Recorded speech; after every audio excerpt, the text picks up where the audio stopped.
I'm 82 next birthday, and as far back as I can remember, people had always talked about the little girl under the ice. We used to skip our chores to play on the lake in the winter. When you were a child, you don't see the dangers. You just get swept away in the excitement. I don't expect the lake froze right across every year, but it sure felt like it did. I don't know if it's true, but it seemed like winters were colder, the snow was deeper, days were longer. We would try to make a human chain from one side of the lake to the other. One person had to hold on to a thick branch near the bank and then reach their free hand out toward the opposite side. The next child would step a little further out onto the ice, grip that hand and turn to reach out their free hand, ready for the next child. As soon as we had about a dozen of us reaching in line, everything would go very quiet. So quiet you could almost hear your own heart thumping under the layers of wool across your chest. Some of the older ones would whisper a warning, "Shh," and their breath would twist like chimney smoke into the air. From then on, it was only the bravest of us, or the most foolish, who would add to that chain. Each new link took longer. Every footstep was checked. You had to plant your foot where the ice was milky. Glass cracks was what we were told, so never put your feet where the ice was shining. And you had to listen to the ice. Small, slow crunching sounds were fine. The occasional deep groan across the lake sheet was enough to prickle every inch of your skin. But even that was okay. What you were really listening for and hoping never to hear was the whip crack, the sudden snap like a broken back that meant the little girl had kicked and punched from her side of the ice and wanted to pull one of us under. I didn't ever see her myself, but I know plenty who say they did. One or two who saw her never went back out on the ice. One or two spoke of it once and never mentioned it again.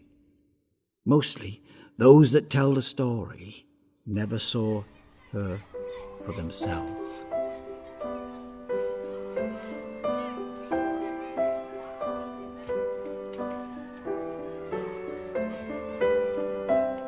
My little sister saw her. She swears she did. She was always out on the ice, making chains or just pretending to skate. She couldn't skate. She was always too clumsy. If there was something to trip over, June would find it. And if there was trouble brewing, it would come looking for her. One day, a week or two after Christmas, we were down by the lake. There were only about 8 of us, so there was no point making a chain. We just skittered around the edges playing a game where the object was to see who could slide the furthest. After a while, we had one part of the ice really well polished, and most of us could manage about 20 feet after a short run-up. I looked around for June to see if she wanted to try. I looked over to where she had been playing near the bank. Not there. I looked back toward the gate and the lanes. Nothing. Then I looked across to the other side of the lake, scanning the edge from the right-hand side. I got about halfway when I saw her, but she was not at the edge. She was almost completely dead centre. She was standing perfectly still. Her feet were firmly planted, shoulder width apart. Her head was bowed and tilted slightly, and her mittened right hand was waving slowly at something. I was warm from my game, and my breath punched fists of mist into the biting air. My blood pulsed and echoed behind my earmuffs.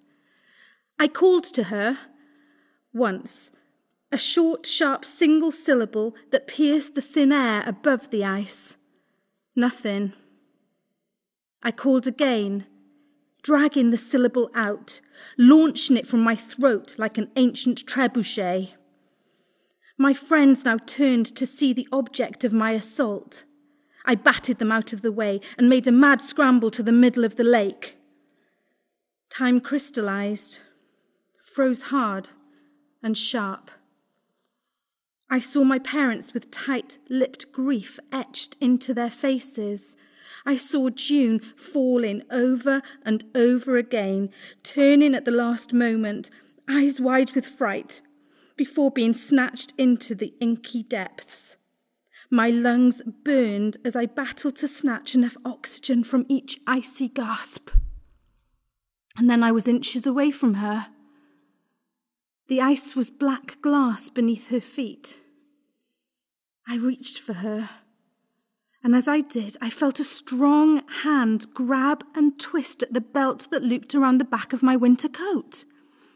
The front tightened on its buckle, and I leaned into its safe harness. I begged June to turn around.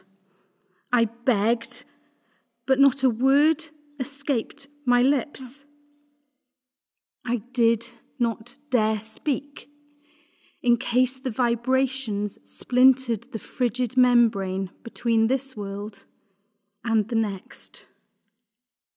She turned and smiled, oblivious to the fact that the entire universe was holding its breath, crossing itself and reaching to draw her back from an abyss. My fingers pulled at her scarf, lacing into the woolen folds. I tugged, and she lifted feather light into the air. She landed lightly on my hip, gripping with her bony little knees. Her arms hugged my neck, and she giggled hot breaths against my cheek. "Did you see her too?" she said.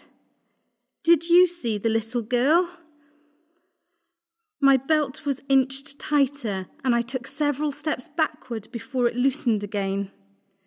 One of the older boys released his grip on my belt, clapped life back into his blue fingers, and then proceeded to trumpet hot blasts of air into each half-closed fist. "Was it the ice maiden?" another voice piped. "Was it, hell? That's just a legend," snorted another. "It was a little girl," said June. "She said she was lonely and wanted me to play with her." I carried June all the way home. I didn't dare let go of her, not for a second. My arms ached, and small as she was, she felt like a lead weight by the time we reached our gate. All the way back, she kept telling me about the girl under the ice. She told me how sad she had looked, and she told me how her dress floated out behind her like the great sails of an old ship.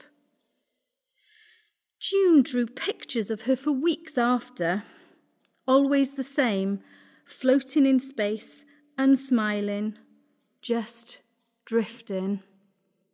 I think Mum kept them, but I can't be sure.